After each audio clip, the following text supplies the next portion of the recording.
What's up with it, YouTube? It's your boy Rojo with the Convict's Perspective, and today I'm joined by a very special guest, well-known author, and oh man, his accolades are too many to list, man. But I'm here with Gunner Lindbloom out of Detroit, my hometown, man. How you doing today, Gunner? Good, man. Thanks. Thanks for the nice intro and welcome. I appreciate that. Appreciate you taking the time to jump on, man. And I'm not gonna waste your time. Time's valuable for everybody, man. So, Sure.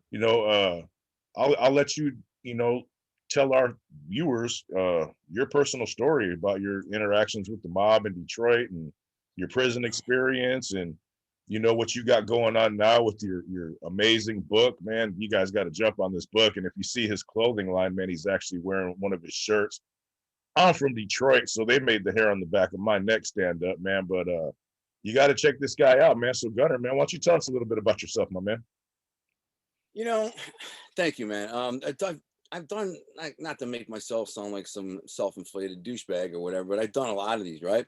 And I feel like I kind of, dozens, maybe hundreds, I don't know how many, but I feel like you could always get better. And I always look back and go, man, I should have said this here, or I should have said that there. Yeah. So I'm like, that's what I'm thinking right now. What are the things that I always say I should have said? And one of the first things I want to say, since you brought up the mob thing, is I am 50% Sicilian on my mother's side. My parents divorced when I was 4 years old. My dad was a drunken, alcoholic, abusive. And so my mother took me and my sister to go live with my grandparents in Grosse Pointe, Michigan, which ended up being like 4 blocks from where he lived. No joke. So, Right. But it was two different worlds. We'll get into that. I mean, basically where he lived was the hood. On the other side, I lived in this ritzy, everybody. I mean, I'm talking, there's a borderline called Alter Road, right? And at the end of this Alter Road, it goes two ways, the two parks. Windmill Point Park is this beautiful Grosse Pointe highfalutin park where, you got to get in, you need a pass, and whatever. This side is the hood, man. It's this ghetto ass park called Angel Park where people go to be shot, robbed, whatever. Don't be there after dark is what I'm saying. You don't want to be there after dark. In fact, there's a couple scenes in my book that actually take place right freaking there, which is the irony of this, Rojo, is that, like I was telling you, the main setting of my novels, it's a 2-part series called To Be a King. They're on the back. There they are there. Volume 1 and 2. It takes place in that exact area with the two. So the main character is from the hood side, like you were. A couple blocks in. I think I might have even had him on Ashland.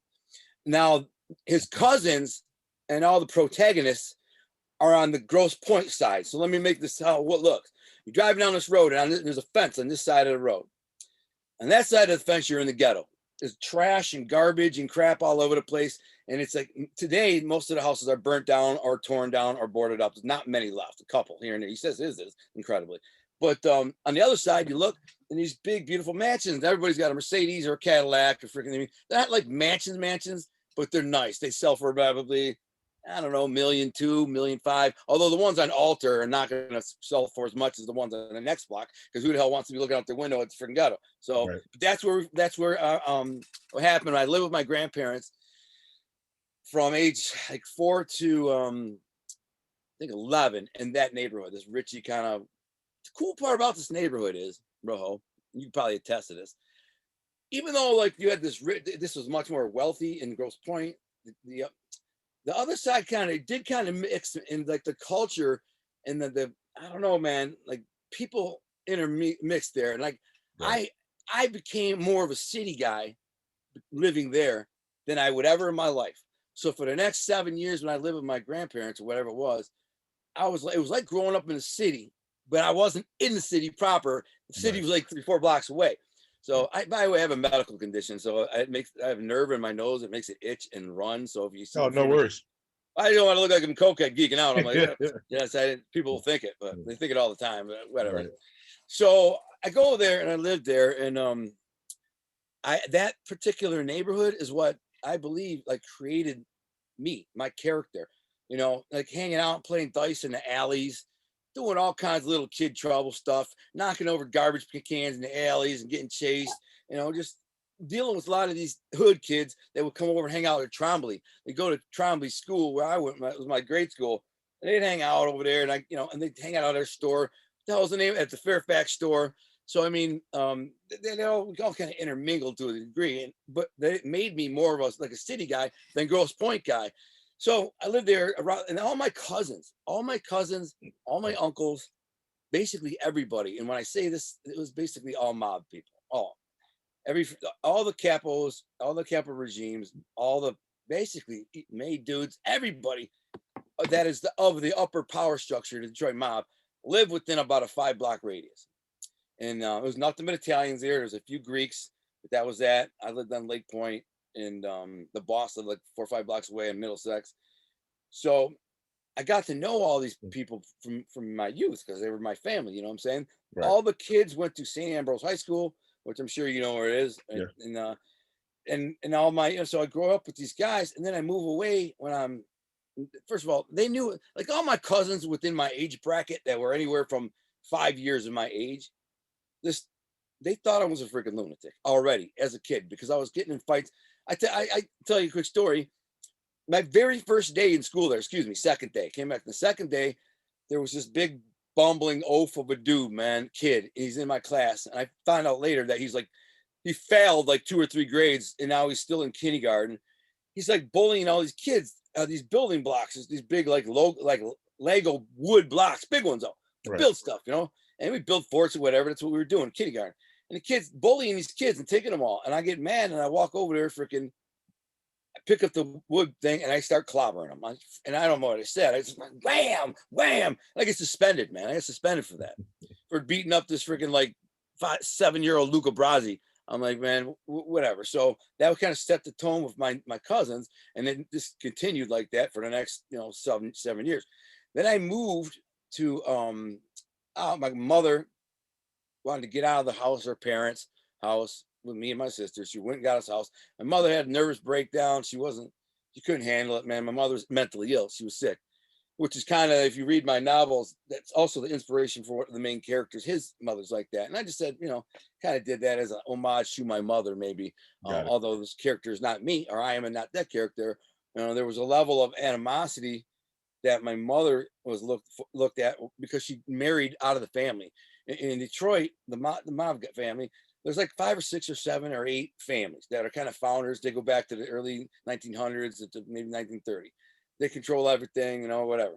Well, my mother was supposed to, they intermarry each other. That's how this family works. If you do some Google searches and read some articles about the Detroit mob, you'll learn that the reason why the FBI's had such a hard time penetrating the mob is because they're all intermarried, the families. And so they, it's family. Now when if you're opposed to rat, then it's going to have to go get your family, and they just don't. It's only been one made guy in the history of Detroit mob, rat, and there was some mitigating circumstances on that. I think he was told to fall on the sword, really, so he would freaking and do what he did. Right. I don't know for sure, but anyways, growing up there. Anyways, with my mom, back to my mother, I spent 3 years, I think, with my mom. She had a nervous breakdown. So me and my sister were living together alone, no supervision. She was 16. And then I got in a fight at school and ended up beating this kid's ass. Again, the kid was bullying some kid. And so I ended up freaking like messing with him, pushing him, saying, "You punk ass bitch," whatever. Broke his pencils is what I did. I grabbed his pencils and snapped them over my hand. He had a whole bunch of them. So he jumps on my back when I walk away. He wouldn't do nothing, head up. He jumps on my back. So I fling him over my back. I start wailing on him, and then the principal sees this, and I had already been suspended. You won't believe this. It's hard to believe this. I'm kind of ashamed of it, but I mean, it is what it is. I was suspended 10 times already. So by the time I was like 9 weeks in. So what they would do is they wouldn't even suspend me. They would just put me in this room, this like closet room, which is in the principal's like reception area. They give me my homework and say, "Hey, you can leave for lunch and pee." I'm like, it was a nightmare. It was like being in prison is what it was.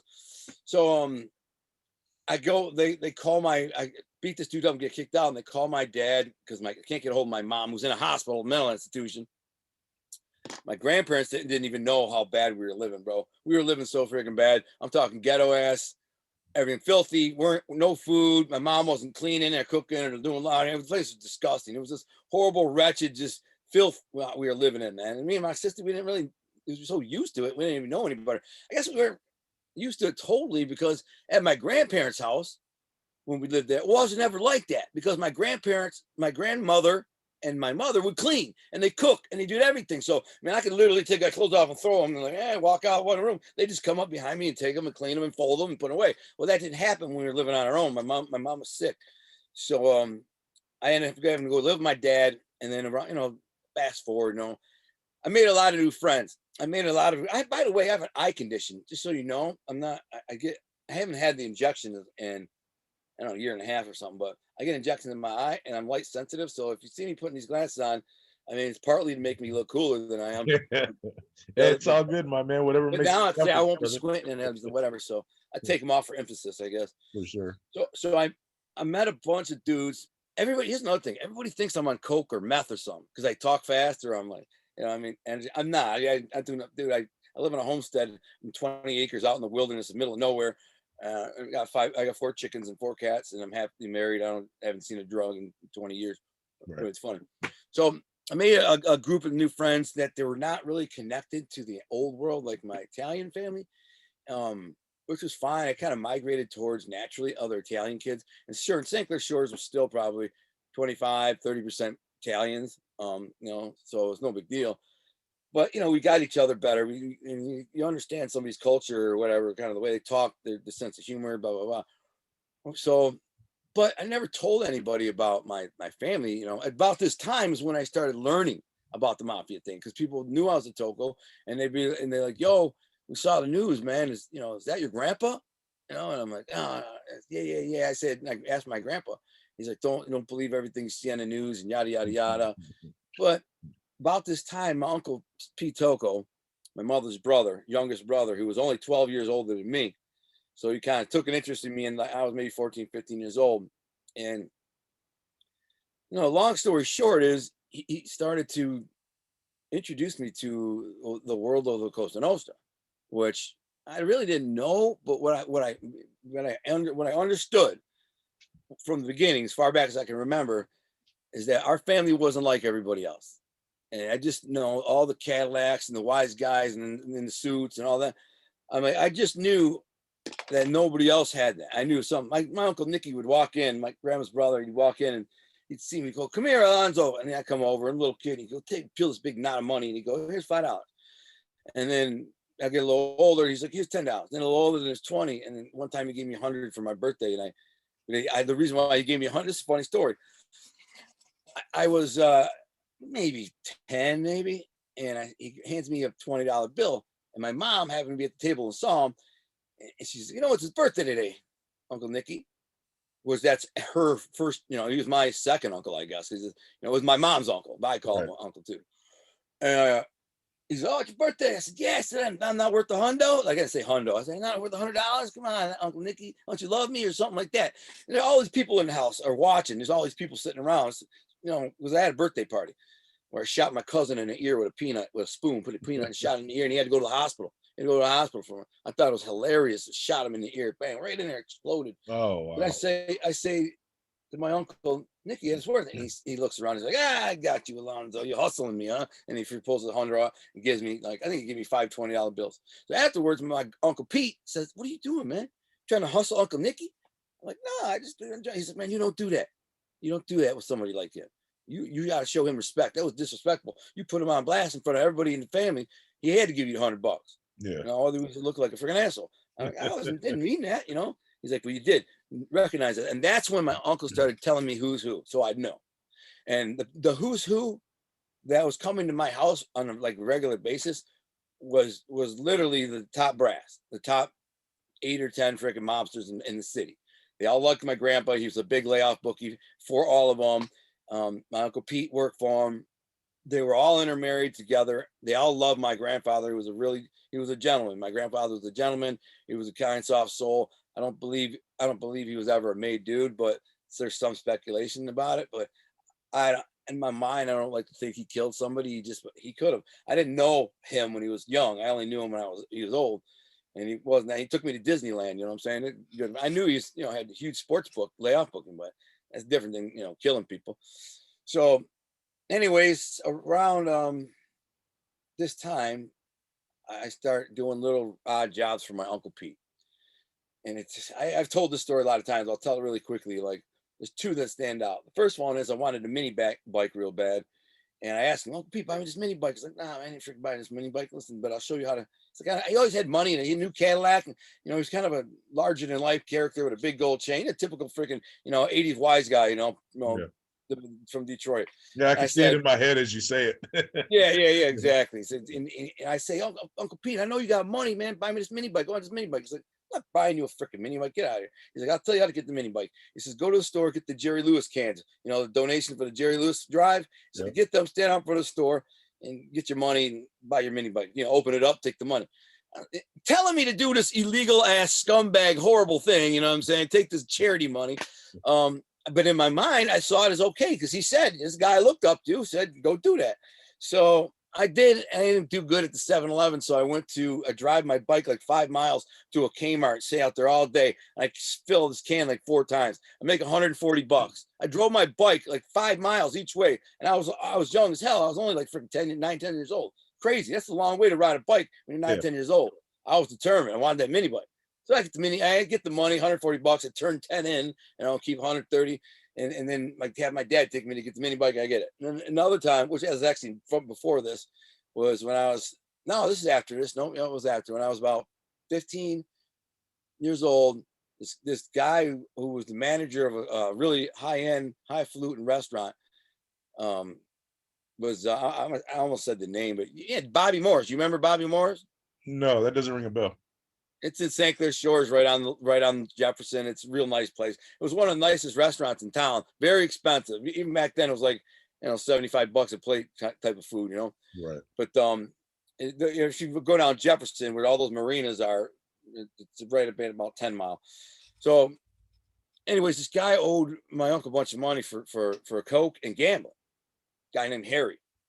And so he basically set up a sinecure job where I would go in there every week and get a check for $300 because that's how the guy was scamming. So the guy who owned the place, this is kind of a crazy twisted story. And a lot of people have been asking me about White Boy Rick right now because Seth Ferrante is a friend of mine. He called me today. He's got his thing hit Netflix. But anyways, this Coke dealer owned the place. Named Bobby Moore. I don't care. Let him sue me. I don't even know if the guy's alive, really. Freaking, he's a huge Coke dealer, but I didn't know. All I knew was this other dude, who was the fat, sloppy cook that worked there. So I go in there once a week and get this money and give it to my uncle, and then he give me $50 every week. It goes on for like a year. And so I thought it was funny. They made me baker. They said I was a baker there. So really, I was not a baker. I just come in and payday, gave a check, and I'd leave. Nobody knew nothing. The chick who did the payroll, she didn't know. Just cut off. She thought I worked there.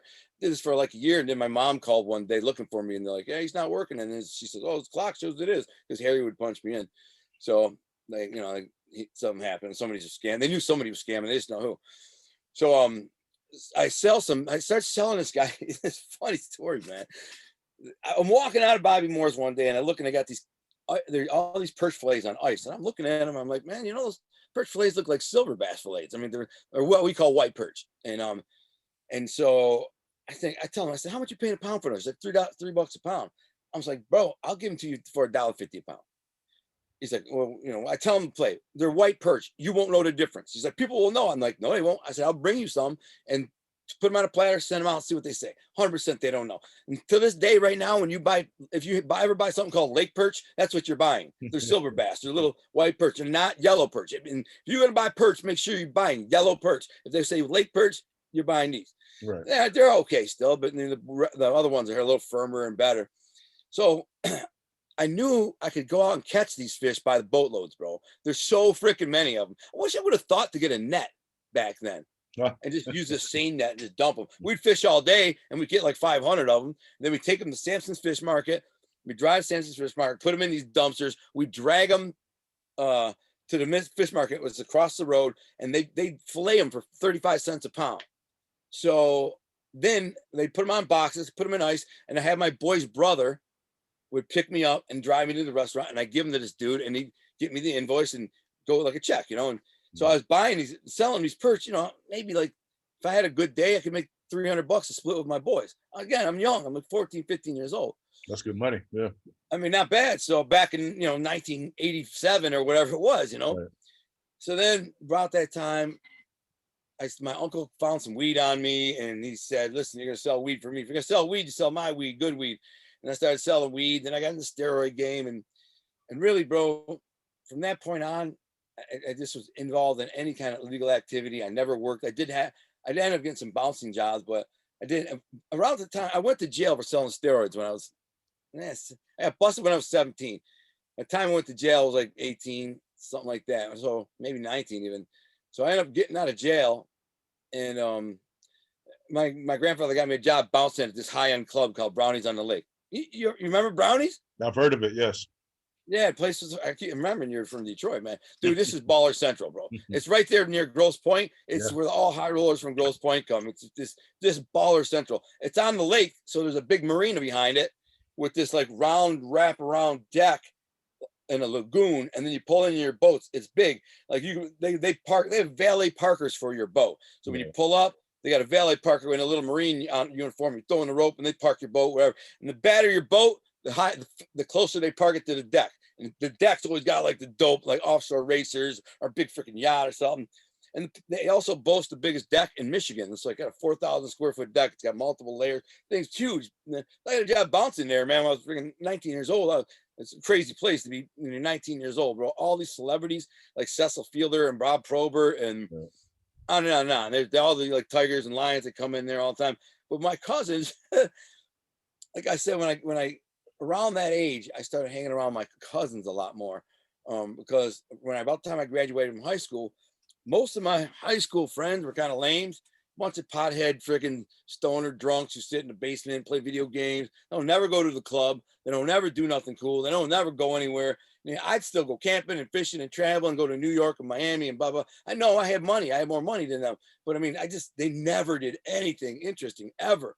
So I just kind of, they would see me like once every 2 to 4 weeks. I'd pop in where I know they're at. They're sitting there smoking weed, playing video games. Then I pull in, like, what's up? So they buy, or someone would call me for a bag. Like, yo, Al, you got a bag? I'm like, yeah, bring me a bag. So by this point, I really was like not hand to hand selling bags. I had everybody selling weed for me. I had 4 or 5 guys pumping weed for me. But, a friend of mine, I was like, yeah, I'll bring you a bag of weed out of my own. I always kept like an ounce in my pocket. So, but I'd see him and I'd be like, dude, you guys freaking don't do dick. They never want to do nothing, man. I'm like, let's go to the beach. Let's go fishing. Let's go to, oh no. So I really began to not like them. I was like, hey, freaking losers. And they didn't like me because I was like, always wanting to go out and do stuff and have fun. And I did, and they're like, hey, so they became haters, of course.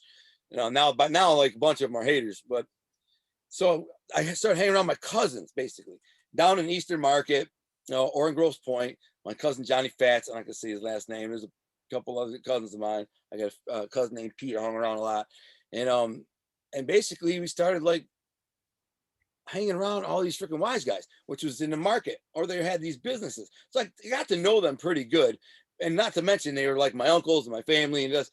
But around 19 years old, and when I was hanging around most of my cousins and stuff, and no longer like high school friends. My grandpa started driving like erratically. He almost killed us a couple of times. I seen him crash into a shopping cart and bounce off a car. And other times, I finally said, "Grandpa, man," I said to my grandma, "I'm like, what's wrong with his eyes? What is he? Can he see?" She's like, "No, he can't see. He shouldn't even driving." You know what I'm saying? I think he like bribed or paid off the person in Secretary of State just so he could freaking then keep driving. Right. And that's what he would do, bro. We used to rob the Grosse Pointe Yacht Club. Just go in there. I would go in there with a bunch of friends at night. I'd say my grandpa's name. I said, I'm meeting Peter Toko. Or I'd say, I'm Peter Toko's grandson. I'm back there in Wharf 5, boat slip 47. They're like, okay. Guy freaking knew. We would go in there and drink and party on these freaking big yachts, big ass yachts, bro. I'm talking $3, $4, $5 million boats. I'd break the freaking liquor cabinet open and like plus the music out and just party. And then in the morning, we'd all walk out drunk and freaking, and the security guard would be looking. He knew. What's he gonna say? He wasn't gonna say nothing. Right. So that's what I'm saying. My grandpa was pretty well known. Everybody knew him in the city. I never had a park pass or nothing. I'm like, I'm just saying I'm Pete Toko's grandson. They just let me in. It was like having a key to the city. But anyways, so I start saying, Grandpa, listen, you've got to go somewhere. Let me drive. I know you're your eyes. And he's like, but he was cool about it. He was like, yeah, all right. So he does his rounds every day. He gets in his car and he drives and he goes to see every Goombody. He's got what's called Goombody, means best man. And he just boom, boom, boom. And he's picking up money or dropping off money. Sometimes he's just be social. He's just being social. He's really, all these old daggos are super social. They love to talk. They speak in Sicilian and they just love to sit there and kick it. They love to play penny poker and or sometimes dice, but they love like playing penny poker. They'll play it all day and sit there, smoke cigars and talk about the old days, And so my grandpa would do that. I would take him to do that. And all these uncles of mine and some cousins be hanging around where there were. These are like, they're not social clubs. They'd be like, I don't know, the back of a liquor store, back of a bakery, back of a restaurant, a car lot. So they had two car lots. Tony Corrado had a car lot on Woodward and like 7 Mile. And I'm trying to remember the person who had the one on 8 Mile too. They had like 3 car lots. So anyways, they would all sit around, smoke cigars, talk to Gip. So I'd be sitting, this is where it gets interesting, I guess. I'm 19 years old, and these guys all know the deal with me because they're Goombadis with my grandpa. And I'm living with my grandparents. I got busted selling steroids. When I got out of jail for selling steroids, I had to go live with my grandparents. I lost my house, whatever. So I basically went live right into the fray with my grandparents. Well, I'm in a lot of trouble. I was just in jail and stuff. I'm always fighting. I end up breaking my knuckle on some dude's face. And so these old wise guys are hearing these stories. Plus, I'm busting up. I got busted up Nikki's Pizza one time. Oh, geez. The Ritz, Joe Scroy's place, the Ritz on Gratiot. I busted that place up about 10 times. Woody's, Lipsticks, Palladium, all these clubs. I'm in there getting in fights, busting up Chaldeans or whatever. Black dudes who come in there acting tough. So, anyways, I said to my grandpa, listen, drive me around. And that's when I start driving around and I'm meeting these guys and they know the story behind me. They're just like, this is, Alonzo, your grandson. We hear about him all the time. So eventually one of them, Tony Jack. Do you know who Tony Jackaloni is? No, I don't. Man, dude, you're not a Detroiter, bro. You've been gone too long. Man, you need to get up on your Detroit. I've only been back once in the 2000s. Yeah, I'm gonna tell you, Tony Jackaloni is like, he might be the most famous underworld figure in Detroit ever, and all over the overall. If you were to talk to people around, yeah, big meets and stuff like that. But Tony Jack was a G, bro. Trust me, he was a killer.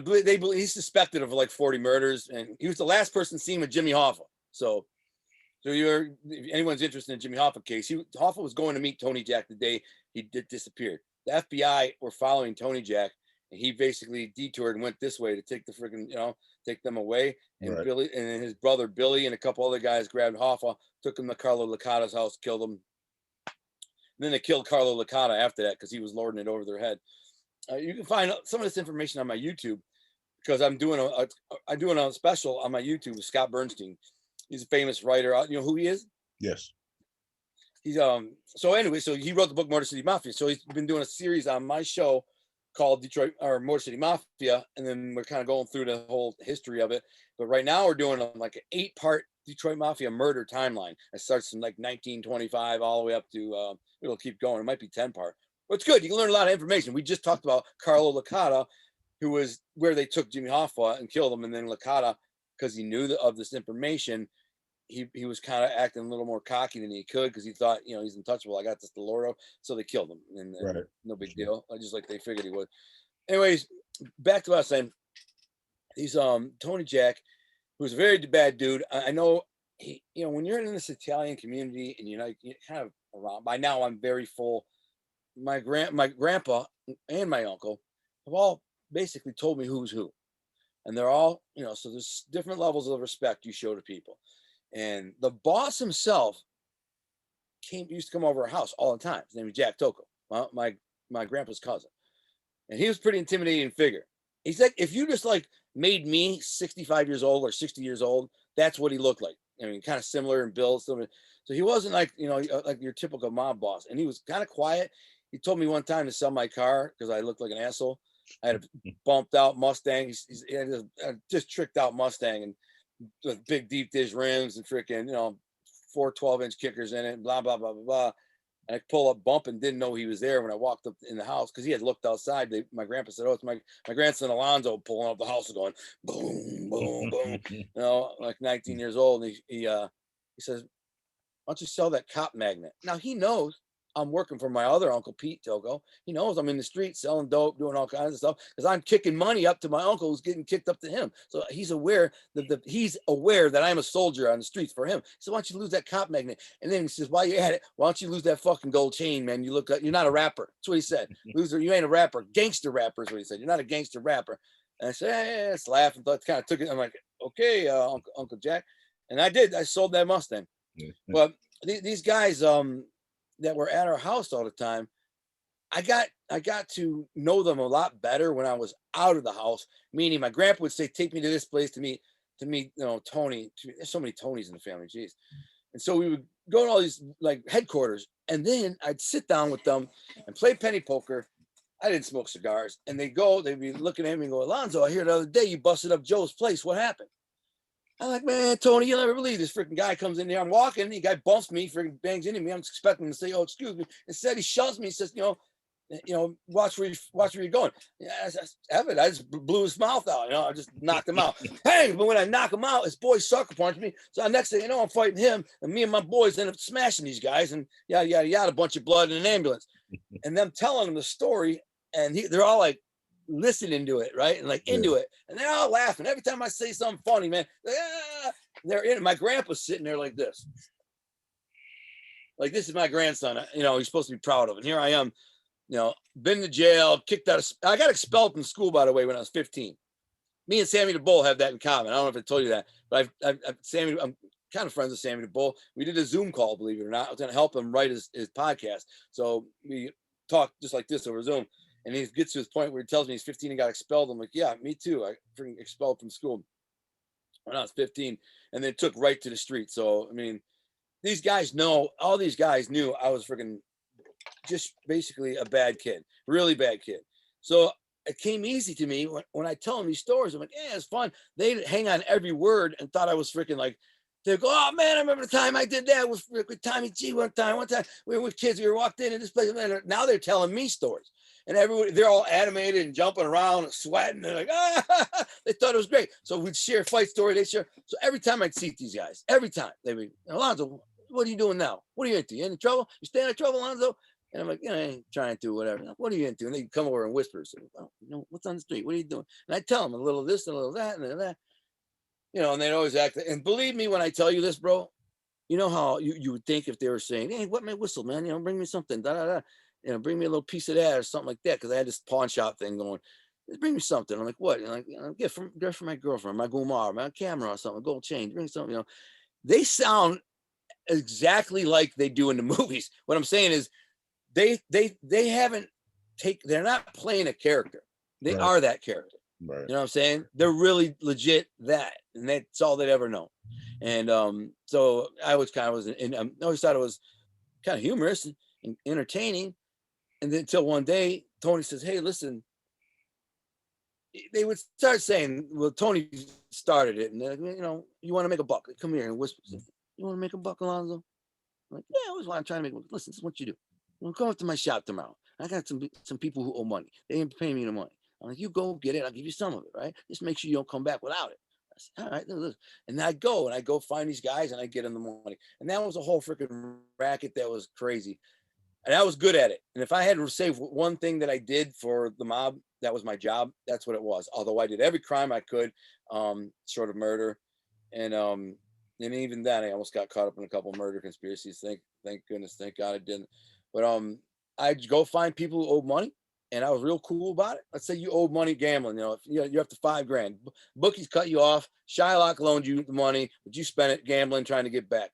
So now you'll 5 Gs because they just sell the bookie sells the ticket over to Shylock. Shylock's got Tony. Tony gets me. And they just say, "Listen, find this guy." So I go find you and I say, "Hey, listen, Rojo, what do you don't got the money?" You're like, "No." I'm like, "Well, what do you got? What can we do?" And he's like, "You got a boat, you got a jet ski, you got a coin collection, you got a gun collection, you got a 401k, stock certificate, does your aunt got the money, whatever it is that me and you together, we're gonna get this freaking money. So you don't have, you're not gonna have no problems, because it's not going away. I'm saying it's not gonna go away. And these guys want their money, so whatever. And then and like 99% of the time, they're all like, yeah, and they tell me they got this, they got that. I have them pawn their freaking car or their girlfriend's car or whatever, and we get the money. And sometimes I might even have to pull a pistol out and say, you see this, man? I'm not going to shoot you today. The next guy's coming, man. You won't see him. It'll be one to the back of the head. It'll be over and put a closed casket for your family. You know what you want? I only punched a couple people in the face only a few times. One shot just to show them I ain't playing, boom, and blow them out. I said, the next time I'm coming with this. And I grab the gun. And anyways, then I bring the money back, and they would give me a cut, a couple $100. Sometimes more, sometimes less. Tony didn't pay me well. The Jews did. Tony had a bunch of Jew bookies and Shylocks that worked for him, and they would hook me up. Like, they'd give me 10, 12, 15% sometimes, depending on how back the debt is. Other times they would say, if you want the VIG, if you want to, pay the principal and take the VIG. I said, yeah, I'll do that, because they weren't paying, the person wasn't paying them consistently, they were, but they'll pay me. So I said, I'll pay the $2,000, and now I'll go to the guy and say, now you're paying me, bro. So that VIG, that $250 a week, it comes on time. I know you got a job. I don't care if you borrow it. I don't care if you sell ass on 8 Mile. I said, I'm coming for that VIG, man. Otherwise, I'm going to break your freaking jaw. You got that? And they always go, yeah.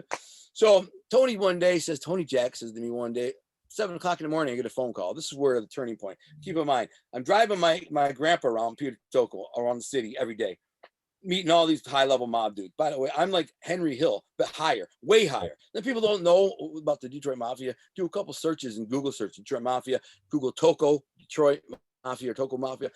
These guys are very high level, huge dudes. I mean, they're the ones who started the whole skim thing in Vegas. They're the ones who own Jimmy Hoffa, and it goes on and on. And these are the guys that I'm dealing with. Right. Most guys, street level guys, would never have access to these dudes. They'd just be a name and a legend.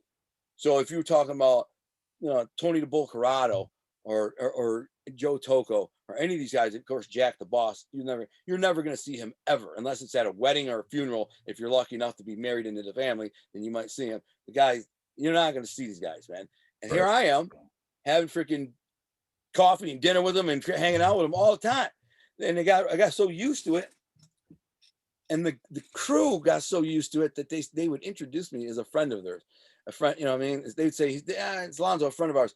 And, afterward, I wouldn't point it out at the time, but when you can't do that, right? Do you know about that rule? Yeah, I mean, some people don't know about that. You can you only introduce a guy that's made as a friend of ours. Otherwise, it's a friend of theirs. And I'd be in there and, sitting around playing poker, hanging out with these freaking guys, whatever. And I've known them my whole life. I'm part of the crew and whatever. And then they would guy would come over from the West Side, another crew, and they'd been waiting for him. And the guy would walk in, we'd okay, hey, how you doing? And he'd introduce us. This is a friend of ours. This Alonzo, a friend of ours. And then I'd say, hey, how you doing? And it felt really good to be accepted for sure. Yeah. But then they'd leave and I'd be like, dude, and I'd be, yo, what are you doing, bro? You introduced me as a friend of ours. Yeah, I forgot, man. You're just part of, I forget sometimes that you're not, one of us. And I'm just like, and these guys weren't, a lot of times, these guys weren't made themselves, but they're going to be made, or they're on their way to be made. You know what I'm saying? So they're kind of like same thing. And that's why they hung around me. But they all my cousins and stuff, all my uncles, they love me. And so like I said, I'm around these, like I said, Henry Hill in the movie Goodfellas, he was, Paulie, he's in and out. He was just like me, half Sicilian on his mother's side. So he was, in that world, but mine I was born into it much higher. I was born into where I am, this, you would kind of call it royal, like bloodline. I'm a Toko. So the boss is Jack Toko, Jack Toko, which would be my mother's uncle. And then his first cousin is my grandfather. And then on and on and on. There's a lot of freaking Tokos. I won't get into all the names there, but I was one of them. So I kind of just had some status, even though I didn't have taken oath or nothing like that. I was just around some of them, not all of them, some of them. I was around them pretty frequently, and they got to know me and they liked me because I was thought a tough guy. Listen, those guys like that, they prefer to have a guy in the crew who's smart. They didn't know I was smart. They just thought I was a tough guy because everybody needs a tough guy too. That's another thing. these crews, they all want a couple tough guys. It's for muscle, to scare people. They extort people. They shake down, liquor stores, usually Chaldeans and Polish. They have guys like me, and they want them. They don't want to bump me up to anything but that, because I'm a tool in the street. Right. So, and I was a tool, literally and figuratively. Well, Tony calls me one day at 7 o'clock in the morning. Keep in mind, in my mind, Tony's probably the most powerful mob dude in the city. Jack to me was just kind of an old man who didn't say much, and he was not friendly to me. And he was just kind of, he would only speak in Sicilian with my grandpa, and very rarely spoke English. And so I didn't, whatever. And then Tony Z, the underboss, we weren't that friendly with him either. I'd seen him at his place sometime, and he had pasta place, and then he had it out with him one time, and then I didn't at the time, I don't even remember who the frick the underboss was, but then after that it was Tony, and Tony liked me. He loved these stories, these war stories. He loved it. He was a freaking tough guy through and through. Now all the bosses above him, the 3-4 people above him, there's three above him. They're like, they kind of look down at him as like a junkyard dog, like, you know what I'm saying? Because the other guys all had college educations and stuff. I'm not joking. They all had college education. And so he liked me because I was like him, and he loved my stories, and he liked me. And I get a call one day at 7 in the morning. He's like, listen, I need you to do something for me. I'm like, yeah, what, Tony? Anything. He says, listen, my Gumar, his girlfriend's boyfriend, showed up the previous night at her house and slapped her around, and even slapped around the kids. So he wants me to go there and handle this. So he passed out. The guy passed out. So I said, okay, give me the address. And he said, gives me the address. And I call my workout partner, Dario. I said, come on. I'm like, I told him, I said, we got some work to do. He's like, right, I need my piece. I said, no, just grab a pool stick or something. And he did. He actually grabbed the pool stick because I knew he had a pool table. So he comes over 5 minutes later. He's there. It's not even. It's 7:30 in the freaking morning. Got gloves on. I got a big, fat, huge nugget ring. A middle finger, just huge nugget ring. And we go to the house, tapping the doors. I'm like, where is he? She's like, in the back. And then I end up grabbing this dude by the hair and pulverizing him. Just, I pulverized the dude, really. So while she was watching and while the kids were sitting there watching, but none of them seemed to care. I mean, it just, there's a lot of blood and gore and crap. I end up with a big hunk of meat in my knuckle. And anyways, moral of the story is I drag him by his hair out, all bloody and beaten. And he's yelling, who are you? I said, man, I'm the boogeyman. I'm the guy who shows up when you put your hands on a woman. Freaking tough guy. And I slapped him, and I drag him down the stairs and throw him out, and goes. Anyway, she called Tony and was like, yo, I don't know who the guy was that you sent over here, but again, I didn't need like Dario, but I was just making sure. He did hit him with a pool stick after I knocked him out. The dude was already out, bloody all over, and then whacked him, probably broke his ribs a couple times. But the girl basically told Tony, I was cut like that. And then so another day, Tony sent me to go save his nephew who's getting picked on in Grosse Pointe over there. And you know who it is. I'm not going to say his name, though, because I don't want to put him on blast. But it's a familiar name. Unless, maybe you don't, if you don't know who Tony Jack is. But anyways, I went and threatened some kids in Grosse Pointe who were picking on my cousin. They knew who I was. And I showed up. I lived in St. Clair Shores at the time, so I was surprised they even knew me. I'm like, these are guys in like Grosse Pointe South area. And I walked in the backyard, and then like, yo, who put your hands on my cousin? I'm like, oh man, Tony's your cousin? I said, yeah, mother effer. Yeah. I said, why, you know me? Because he said, hey Al, what's up? He said, hey Al, Tony's your cousin. I said, yeah, it's my cousin, man. I said, you know me? He's like, yeah, you're Gino's boy, and blah, blah, blah. I'm like, well, you don't know me that good. If you did, you would never put your hands on my cousin, bro. I said, the next time anybody puts a hand on my cousin, I'll come back here and smash every one of you bitches. And there's like 6 of them. They're playing basketball. I'm by myself. I'm not, right. I got a tank top, so I was pretty big. I was muscle bound, because I worked out and crap. I came from Metro Beach. When he called me, I was at Metro Beach. So I drove all the way from Metro Beach on my Ninja all the way to freaking South Grosse Pointe, doing like 110 the whole way because somebody punched my cousin in the nose, gave him a bloody nose. My aunt calls me crying and says, they're picking on Tony. And then so I get there, and Tony's there, and he says, I look at him, and he just kind of gives me a nod. He's like, you know what to do. And I did. So from this point on, is basically I was just out there in the streets working for guys like this, on and off, not always. Sometimes I could go weeks, even months, where I would be just doing my own thing, just little petty hustles. Right? I always sold weed. I always sold steroids. I was quick for any kind of opportunity. I take it. I like to rob dope dealers. At the end, I robbed a lot of dope dealers and pimps. Yeah. And there's a million different ways to rob dope dealers, but my favorite way was to the one I enjoyed was when the strippers would call us and be like, listen, there's a guy in here flashing around. He's got a knot, maybe 10 racks. I'm like, yeah, find out what kind of cars you got and, what else it does, whatever. And she would do it. She'd work them, and then, what kind of car you got? And I got, Escalade parked outside, whatever. And she'd call us and tell us. And then we just followed the dumbass until he went somewhere and jump out with shotguns and zip tie him and get the money and the freaking, and the gold, And, Coney Island there on Gratiot, I'm ashamed of this, man, but I mean, I'm ashamed and I'm surprised I didn't get busted because we did it like 3 freaking times over like a year in the Coney Island. Them dumbasses leave the strip club, go to Gratiot, come off Gratiot, park in the Coney Island. They want breakfast. It's freaking 2:30 in the morning, and they walk in there and the place is jamming. Not crazy packed, but there's always 8 or 10, 15 people in there. Yeah. We just freaking mask up, glove up, grab the shotgun, just walk right in and be like, shh, nobody freaking move. And then the one we're after, you mother effer, get on the ground, hands behind your back. And then Johnny would zip time, and nobody ever did nothing. And the place, when you do that, bro, everybody just freezes. Yeah. Like they don't move a muscle. And which is smart. I would do the same thing if I was there, like, don't look at me. And then we just get their jewelry and their money and be gone. That was it. Johnny got off and shooting them. So he ended up going to prison for 4 of them, actually. And so he just, I don't know, he was trigger happy. One time I was with him, he shot a guy, which he didn't kill. I said, why'd you shoot him, man? He's like, oh, I don't want to leave any witnesses. I'm like, we got masks on, bro. You can't see us. They don't know. But, crazy. One time, this is what he claimed to me, though. One time he said that the guy he was with, which is another cousin of ours, said his name. So he had to kill the freaking guy because now the guy knew his name, Well, I robbed the freaking mob dude once that I didn't know was a mob dude. And my boys got a pistol on him. My boys got a pistol on him. It's actually a really funny story. I'll tell it really quick. I just shared on my YouTube the other day. After a long night, we went to some parties, college, like frat party and crap, and ended up back in this dumpy ass dive place called 4M.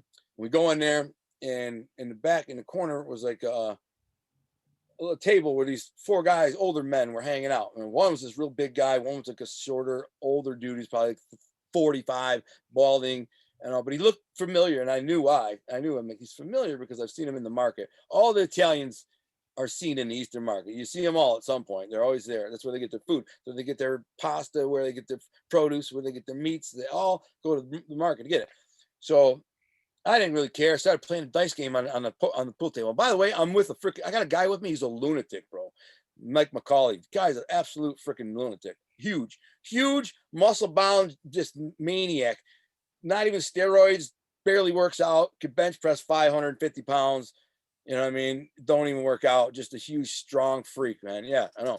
And he likes to fight too.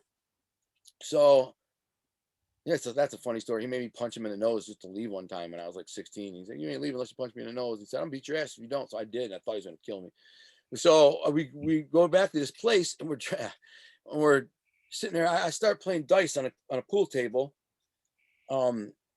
with these guys who are playing pool. I said, you guys want to play some 3 dice? And they're like, what is that? And I'm like, oh, I got one to go. It's always good when they don't know how to play 4, 5, 6 or the 3 dice game I play. And I think it's called CeeLo. I think some people know it as CeeLo.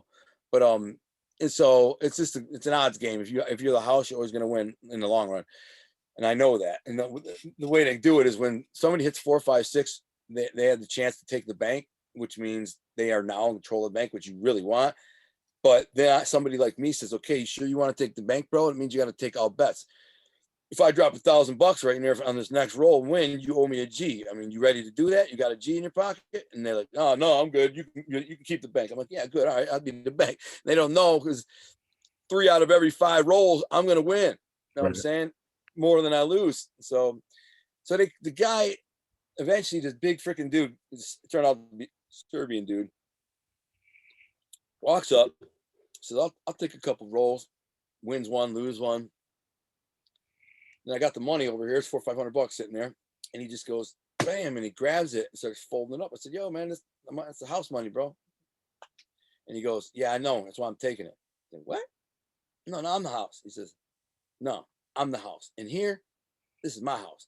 You come in here thinking you're going to start up a dice game in the middle of my place. And you're going to say, I'm like, you own this place, man? He's like, no, I don't own this place.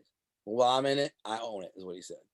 I'm like, okay, bro. Now my boy Mike, the lunatic, he's already like getting up because he was sitting in a chair drinking a beer over there. And my everybody here is a lunatic, for the record. My boy Jay, my best friend Jay Battaglia, a little Italian kid who's a freaking live wired lunatic, and then this dude, and me, I guess, you know. So I'll tell you what happened. So I said, Mike, hold on. I said, you sure, man? That's how you want to play? I said, listen, man, I don't want a problem. It is what it is, man. I guess, you know, he's like, then I can, you know, he's like, you want to keep rolling, whatever. I'm like, nah, man, I'm not gonna roll. You keep all the money. I said, forget it, man. We're good, bro. We'll go back to playing pool. And there was about 8 or 10 people in there, a couple like biker whores, a couple black dudes, you know, with a couple skanky black whores. Anyway, I actually was there with white girls, but it doesn't matter. It was a dive place. So anyone in there is a freaking dive place. It's a dive. And so afterwards they go away and Mike's going, what the frick was that, man? And I'm like, man, hold on. Listen, we're going to get this money. So I tell Jay, I'll give him the pistol. And I had a 38 revolver, stainless steel. I don't know why. I don't even like revolvers, but that's what I had that night. And I said, here, take the freaking gun, right? I'm gonna go get a baseball bat in the freaking car because I knew Jay drove. We were just talking about the bat in the back seat, and we were laughing about it because Mike is in the back seat. He's like, "With the bat, man, you play baseball." And we started laughing because you know you keep the bat in the back seat for when you need it. Yeah, no doubt. And so I said, I'm gonna go get the bat. I'll be right back. So and we played. I said, cool for a minute, man. Play some pool. We went in the bathroom. Was what we did, by the way. I said, I go to the bathroom, and they came in. And we hatched this quick plan. I said, we're gonna get this freaking money back. We get all the freaking money, bro. So I said, when I come in the door, you freaking pull the pistol and freaking put him down. Mike, you get the money, wallets, whatever.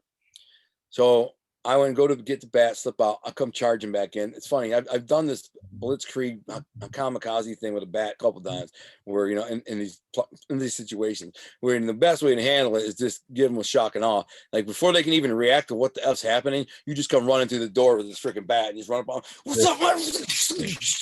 Just start slamming. So I hit the dude. I didn't want to kill him. Of course, I don't want to hit him in the head, and kill him. I've had that happen to me before too. I accidentally hit a guy in the head. Could have got a big case. Guy got like 150 stitches. Bang. But anyways, I hit him hard, like across the back of the shoulders. Probably still sore. And freaking, he tries to jump out of his chair, and I whale him again, and he like stumbles and goes down. So I just started wailing him, and Jay at that point jumps up. He says, "Don't move, mother!" For everybody on the floor, and so pulls the gun. The other 3, right? One dude's just a skinny little old dude, and he's just like, I don't want no problem. Like kind of stockier, older dude, the balding one, who looked like he was a mob dude that I suspected might have been one. That was my main reason for not wanting to even mess with him in the first place. The reason why, when Mike started to get up, I said, man, I'm telling you, man, this guy might be a mob dude. And then when he took my money, though, I was just like, F that, man. I ain't taking my freaking money.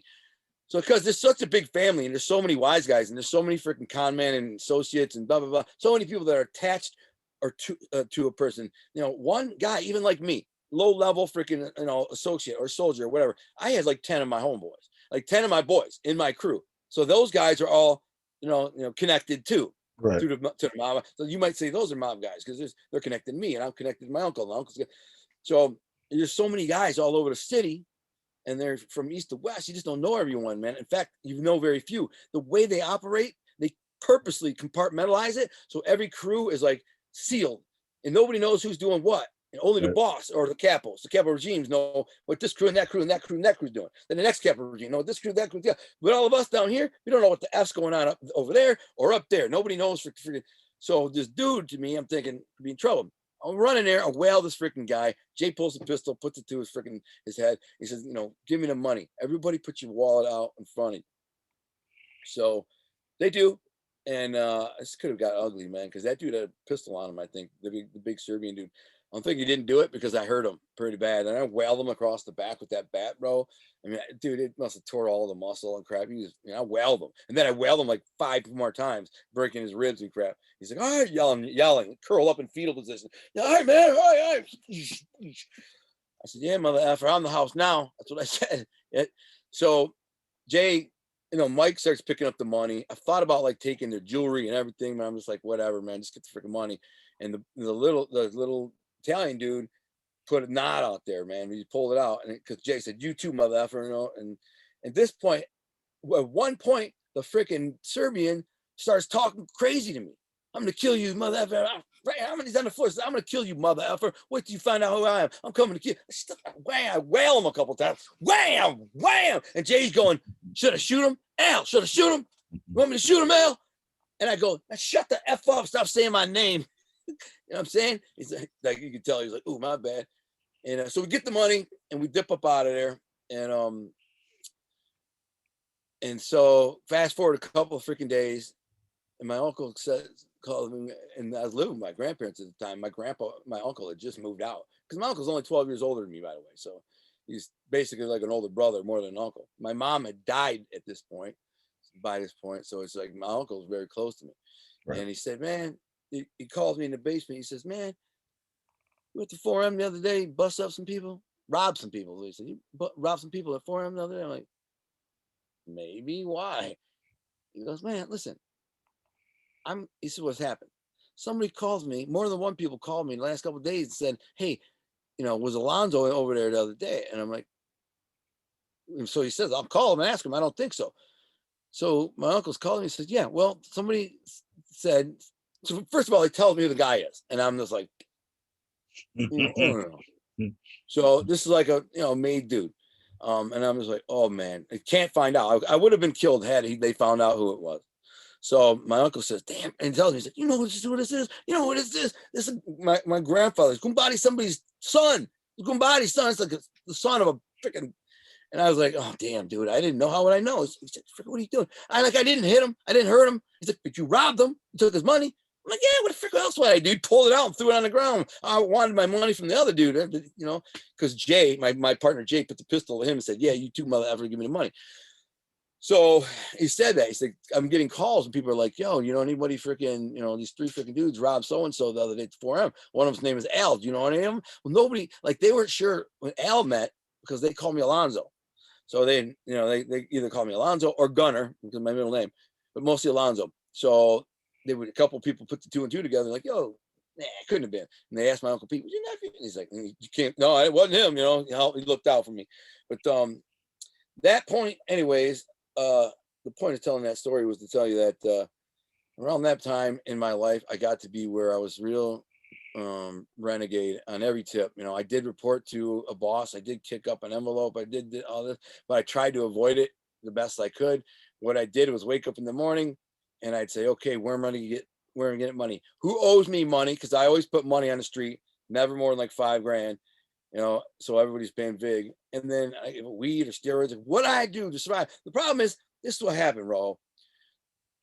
I started getting too big for my britches, meaning I started, and by the way, at some point I started using drugs, by the way. Started with pain pills, which ended up leading to heroin. Then I clean up, get to go to jail for a couple months or a month or weeks or whatever. Then I get off and I come back out and I do steroids and I blow back up. Not really steroids. I did it twice, steroids.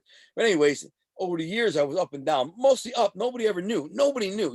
I'd show you pictures of me when I was a full-blown heroin addict, and you'd be like, frick, damn, bro, you're a 220-pound meathead, wearing fresh, fly, brand new everything and a brand new whip, got toys all over the place. And you never would have known. Right. But I ended up buying a second house, renting the first one out, kind of a big house in St. Clair Shores. Not big, but bigger than my other house, twice the size of my other house. It was a nice house. I think it was 180 grand. In St. Clair Shores, a couple houses off the lake. It's a nice place. And I had all these freaking toys, and I had all these freaking cars, and I had all these freaking this stuff.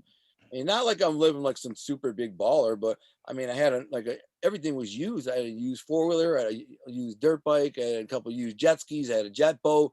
You know what I'm saying? I had an old Bronco that was nice, black, tinted, pimped out. Then I had a Suzuki Grand Catera that was pimped out, sounds and brand new. And then I had a freaking Jeep, brand new leased Jeep. So I was, just living good, Right. I had a nice house on the block.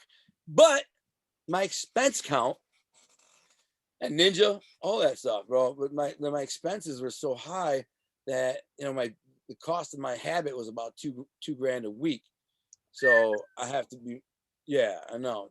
So $2 grand a week, and just I just went out there, and towards the end, I started doing things that really I shouldn't have done. Lots of things like robbing banks and robbing drug dealers and robbing anybody, basically. Guys that I'd known for years that I'd been selling weed to, like heavyweight weed.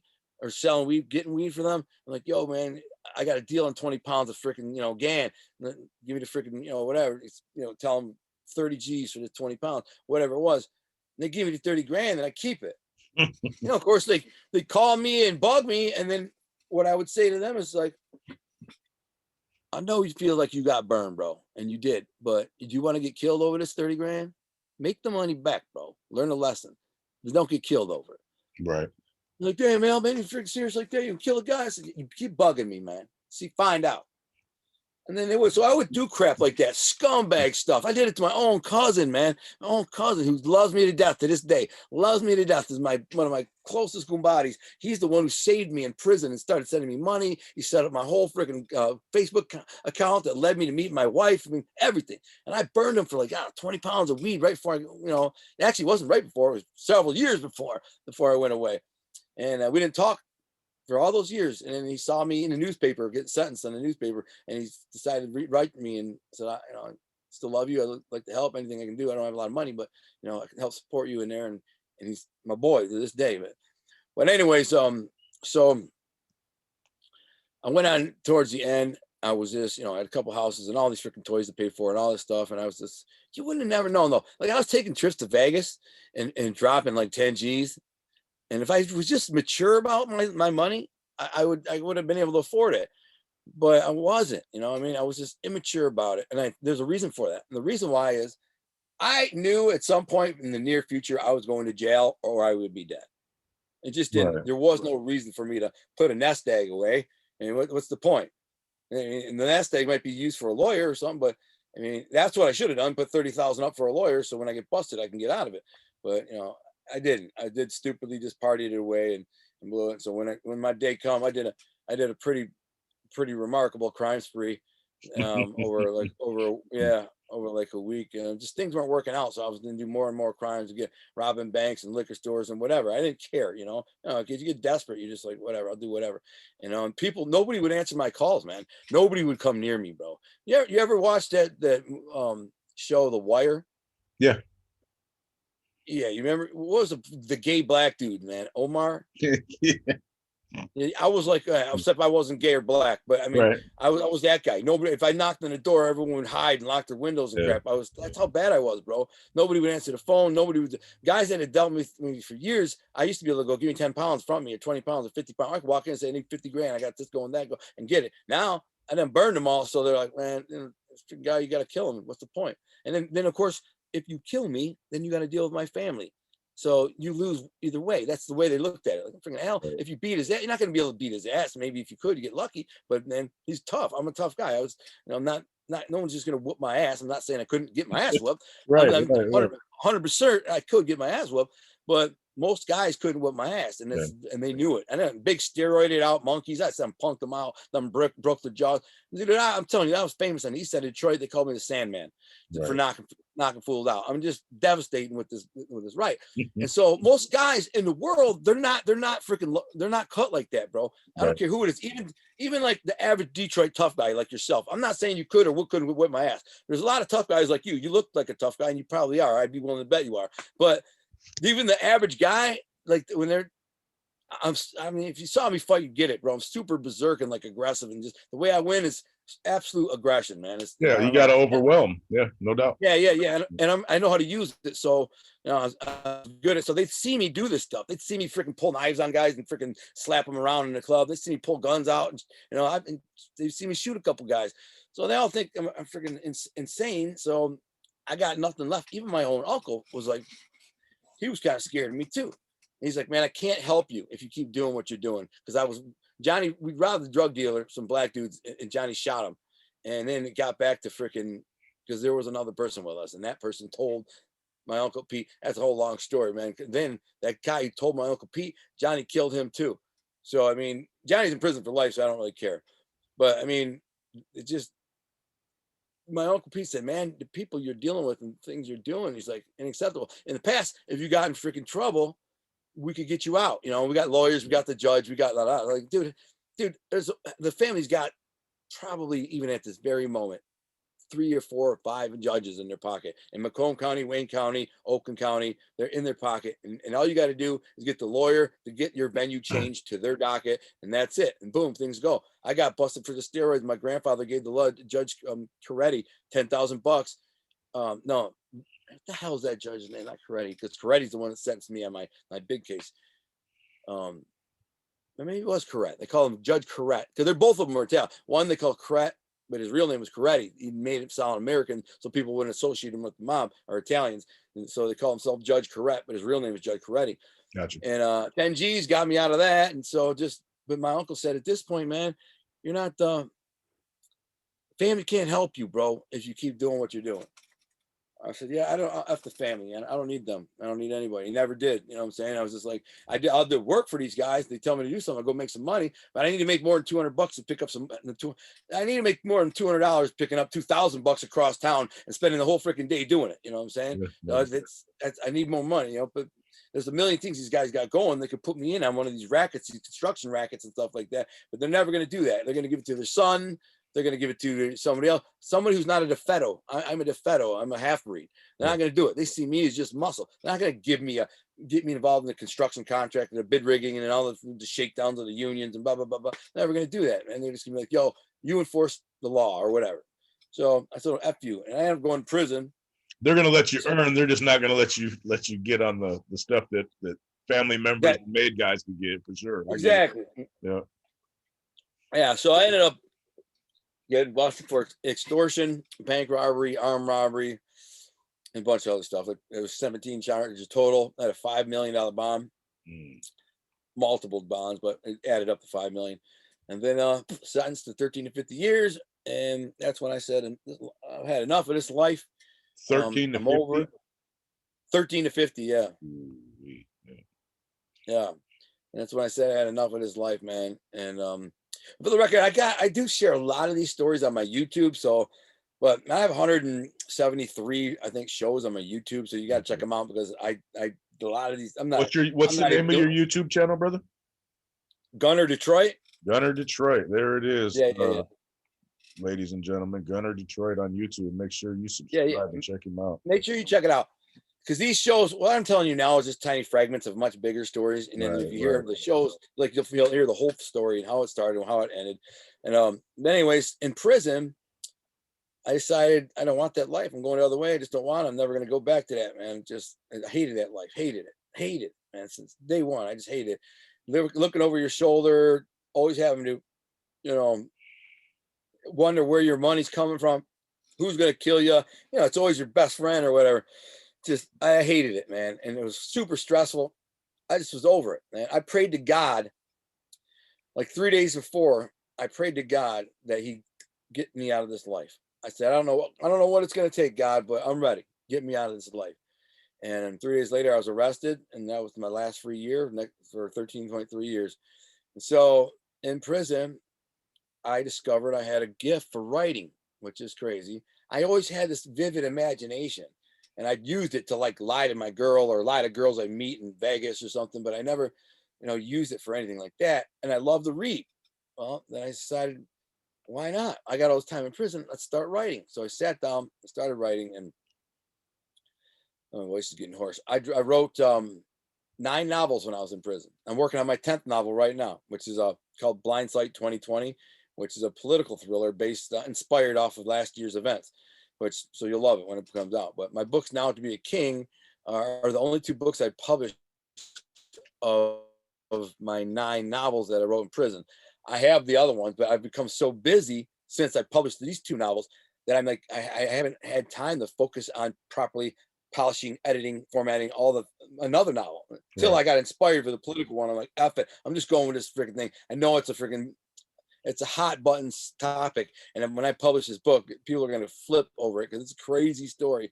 I basically wrote everything that happened in the last year you find out why COVID happened. You find out what's happened. And there's an alternative ending that basically has that throws the United States back into the dark ages while China comes ashore and essentially takes possession of the United States, particularly California and Alaska. They want the oil in Alaska and the agriculture in California. And so they just, and they don't really care about the rest of the United States. They make sure they just keep it in the dark. They blew up their grid. They took out all their computer systems, blah, blah, blah, blah. And so basically everybody, most of the people die in the cities. Most of the people die of starvation and sickness and disease within a freaking month. And then, it's the outliers who can provide for themselves in the country, who can hunt, fish, and do things like that, provide. So it's that in the book. That's how the book ends. A lot of people won't like that, how it ends, but it's potentially a reality, and it could be true, So Yeah. that's it. But anyways, that's what I did in prison. I learned to write. I had a natural gift for writing, so it came real easy. I've never had to sit down and write like an outline or nothing. I just start writing. I got a story in my mind. I see the beginning, middle, end. I see the characters. I see the conflict, the resolution. It's all there. And I'm just montage, and I just go, sit down, and it takes me about a year to knock a book out, and I just crank out. But I know it sounds crazy. It must sound crazy talking to somebody, especially if somebody's ever tried to write a book. Like, yeah, just sit down for about a year, knock out a book, no big deal. Yeah, right. The average person who tries to do it gets about 3 chapters in, and they're like, I can't do it. I've had my English professor in college, in prison. I taken college classes in prison. She was like, I'm like a 65-year-old lady. She's like, she's an English professor, 300 level English lit professor. I wrote some papers so good that she's like, I'm not even going to take these papers home, but I'm actually going to put them in like in a display case and tell people that an inmate wrote this. One was on Shakespeare, and anyways, I hated Shakespeare. I hated and all that. So she see me write all this stuff. Well, she says, I was getting out in a year and a half. When I got out, I looked her up on Facebook and said, hey, what's up? I'm going to be at the freaking Italian festival on Freedom Hill. Come check me out. Bring your book. Because I know she had bought one of my books and signed it, and she wanted me to sign it. So she came and met me. And she had told me, she's like, I could never do what you do. I'm like, well, yeah, you can just, try. She's like, I've tried 7 different times to write a novel, and all 7 times I failed. It's like, some people just don't have what you have. He's like, and then you come along with a freaking GED and you knock out a masterpiece, and make it look easy. I understand that. It's like the kid who's 16 years old, he's got a 100-mile-an-hour fastball. You know what I'm saying? That's the same thing. You're either born with it or you're not. Yeah. The greatest writers are born with it. The greatest, pitchers are born with it. You can't practice for it. You can't train for it. You can't go to school for it. It just is what it is. And I'm saying God gave me that gift and I have it, So I'm grateful. I'm grateful because I love writing. I enjoy it. It helped me pass 13 years in prison. And it's something I can do deep into my future. I can be 60, 70, 80, 90 years old, still writing. I love writing. So I could write, forever, really. Yeah, it's not like climbing up and down scaffolding or roofing or something all day. Yeah, no doubt. Yeah, exactly. It's enjoyable for me too. Your body can only last so long physically like that. Yeah, you get to about 60. If you get to 60, you did good. Right. You know what I'm saying? Yeah, especially where we came from. Right. Exactly. Yeah. I'm not even saying from the criminal world. I'm just saying the average person, if they worked physical labor to age 60, they did great, because the average person working physical labor, they maybe at a late 40s, early 50s, it's over. You know what I'm saying? Right, no doubt. Everything's hurting and tore up and busted up and whatever. I work out and I take care of myself pretty much all my life, so I'm pretty good, dude. I do some crazy physical stuff. Like, I deer hunted for 3 months every day on my property, and I climbing up into the tree and getting into my tree stand is like, dude, you look at it and go, you're going to kill yourself. And I'm like 20 feet up in the air, dangling, like trying to take my bow and hanging up and dangling, get around you. But you can't make a mistake, bro. That's the thing. When when those are the stakes, death, you don't make mistakes. So he's like, if I miss this, then don't grab this, or I slip, I'm going to fall to my death. So you don't. No margin for error. Yeah, zero. But I do a lot of trout fishing in these rivers, right? And you got to go crashing through these beaver swamps in the woods and wilderness up in the Upper Peninsula. And it's so physical, man. To go like 50 yards sometimes, it's like doing a whole 2-hour workout in the gym. Not joking. Just to go 50 freaking yards. And you got to go like 400 yards. So, I mean, it's just grueling, but it keeps you in shape. But at some point, you start to hurt something. You rip something, you tear something, you slow down and whatever. So anyway, so that's what I am. I'm a writer, and I don't know if you have any questions about that, or about prison or anything. No, man. Well, we could maybe do that another time, man. I've already took up an hour and a half of your time, buddy. But what we could do, man, is let my audience know, where best place to find this book, and tell them a little bit about your clothing line as well, man. Because as everybody can see, man, them shirts are fresh, man. So I'm sure you got a lot more.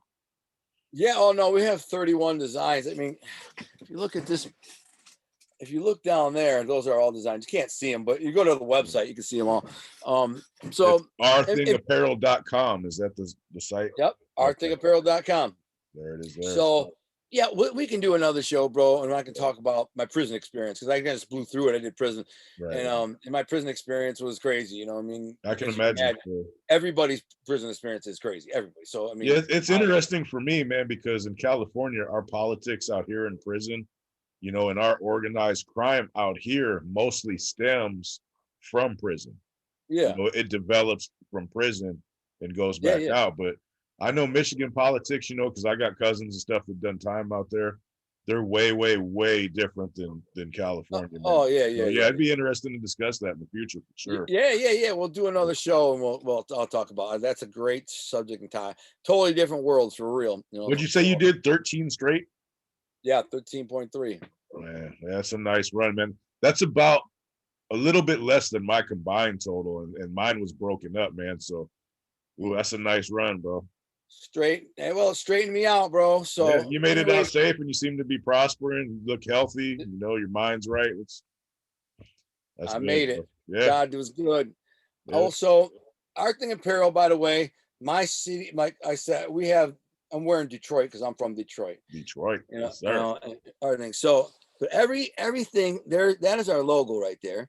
And I have Detroit, but it would say your city, our thing. So for anybody who doesn't know, I'm pretty sure everybody knows what La Cosa Nostra means. But La Right. Cosa Nostra, the mafia in English means our thing, and that's kind of where you get the kind of the vibe. We have 31 designs, leather jackets, tracksuits. We got a dope ass tracksuits, bro. We got a lot of dope stuff, and the prices are very affordable. Shipped direct to your house, free shipping. So we got that. Make sure to check it out. Make Yeah, sure I'll to check out definitely my post a YouTube. link in the comments on this video too for your book as well as your clothing line. So if Yeah, anybody good. on here wants to check it out, man, they can just click on it and it'll be a lot easier for them. So, Yeah, exactly. So my books are at Amazon.com, or okay. if you're interested in a signed copy, I do sell signed copies, but the button for that is at the Art and Apparel website on the front homepage. It says "Signed book to be a king." You click and buy one, and I sign whatever you want, send it, or just Amazon and to be a king.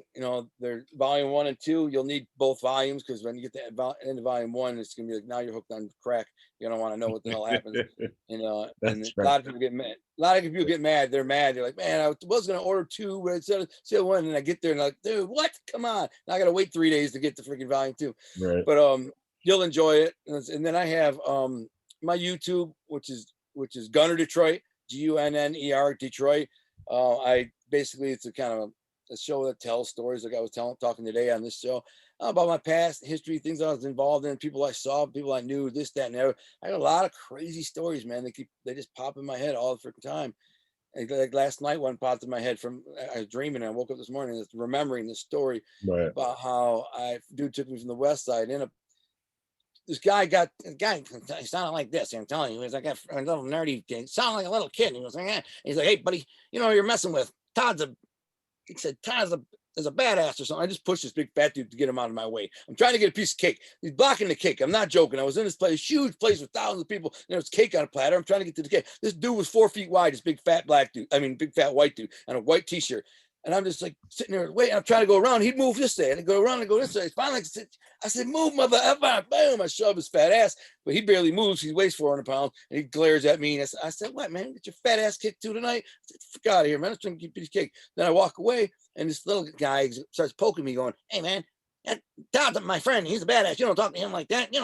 I grabbed the dude's hand, like he's poking me. I go, grab his fingers and I twist it. And I just go, he's like, ah! I'm holding him there. I'm like, man, you put your hands on me. I'm going to beat your little ass. I should slap shit out of you. And he's screaming, ah! I guess I ripped his shoulder too. And all these people come over and they start watching. Long story short is he turned out to be, of course, the nephew of a friggin' mob dude. And I had to go apologize. For a couple days later, and we were good. But I mean, really, I'm on the west side. I don't know who anyone over here. I don't have nothing. I don't even know if I've ever been to the west side. And as soon as I walk into one place, one dude started messing with me, and it turns out to be the nephew. Actually, it was the grandson of a nephew of a wise guy. So, anyways, yeah, hit me up, man. Whatever. Make sure at Gunner Detroit. YouTube. Anything else I can forget? No, I got a radio show. Oh, by the way, I got a radio show. If anyone's interested in my radio show, it's on 910 Superstation AM, 910 AM Superstation Detroit. If you have the iHeart Radio app, you just go search 910 Superstation Detroit. It should be as soon as you type in 910, it's probably it's the biggest AM radio station in Michigan. I think it's like one of the biggest in the country. It's one of the top 3 in the country, and it's 7 to 9 Friday nights. Feel free to call in, hit me up. We've been talking this week. I talked about social media, good, bad, and the ugly. But I say all kinds of stuff. I had, I think Seth Ferrenti is going to be coming on in a week, next week. Who else? I have authors and stuff all the time. I have podcasters on. Maybe I'll have you on. You know what I'm saying? To share your story. In fact, let's do that. Let's have you on, bro. Let me know, man. We can work it out for sure. Yeah, for sure. So anyway, yeah, you got on here with me. I owe you one. Yeah. You know what I mean? We got it. Yeah, I mean, Detroit boys. Look out for each other. Yes, sir. By the way, I can tell you're from Detroit. I mean, just what, like 5 words from out of your mouth and your look, everything just screams Detroit. So I got my Detroit D right there too. It's hard to see which way that way. Well, you sound like you're from Detroit, bro. Right there. You could take the Detroit boy out of the city, but you can't take this Detroit city out of the boy. Trust me. Yeah, it's crazy, man. We were so close, man. I'm sure we crossed paths back in the 80s at some point in time, riding our bikes or being at Angel Park or whatever the case might be, man. It had to have happened, man. Because I used to go fishing at Angel Park all the time. Man, so did I. You know, I used to get night crawlers. I'd water the ground in my backyard. Yeah. Most of the night crawlers came up at night, and then I'd go sell them to the guys out there fishing. That was one of my first hustles. Good hustle. Smart move. Yeah, that's cool. All right, man. Well, pop at me whenever you want, brother. Appreciate you, Gunner, man. And all these links, man, I'm going to go ahead and post them in the description, make it easier for people. And, man, hopefully we can get back together soon, man. I appreciate your time, and it was great to hear from you, bro. Yeah, man. Thanks. Sorry if I rambled. Oh, man, it's all good. I do the same stuff, my man. Enjoy the rest of your weekend. Happy Easter. Thanks, man. You too, brother. Yes, sir.